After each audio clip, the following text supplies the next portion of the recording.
Hello YouTube, just wanted to do a brief overview of my custom Magpul short barrel rifle, which features a Magpul PTS metal body kit by G&P. It's got some nicely engraved Magpul trademarks, as you can see.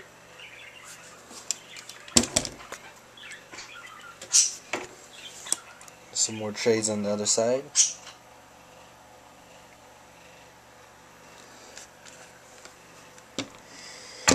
And also for the upper receiver, this set in particular came with the VLTOR Mur upper receiver, which I chose because it kind of sets it apart from the other M4 bodies you see out there. So you kind of got that VLTOR logo right here. And unlike standard M4 receivers, which are kind of rounded right here, this one has a streamlined, flat type of look to it, which I find very attractive.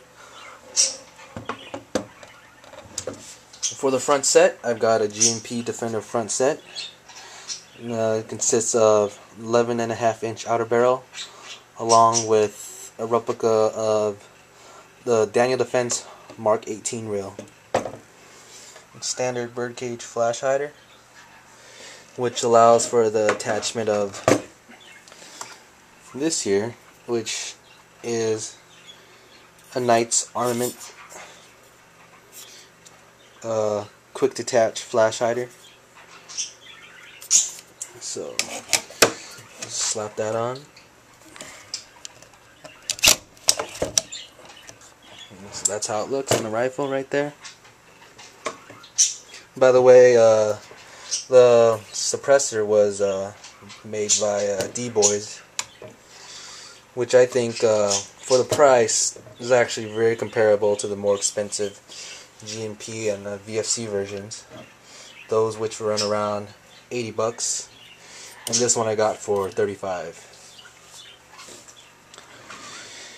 My choice of optic was the G&P/UFC EOTech 552 red dot sight. It's got 20 brightness level settings, as well as the option for either green or red dot.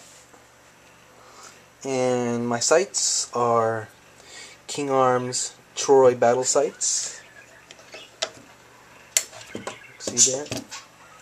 And the rear one.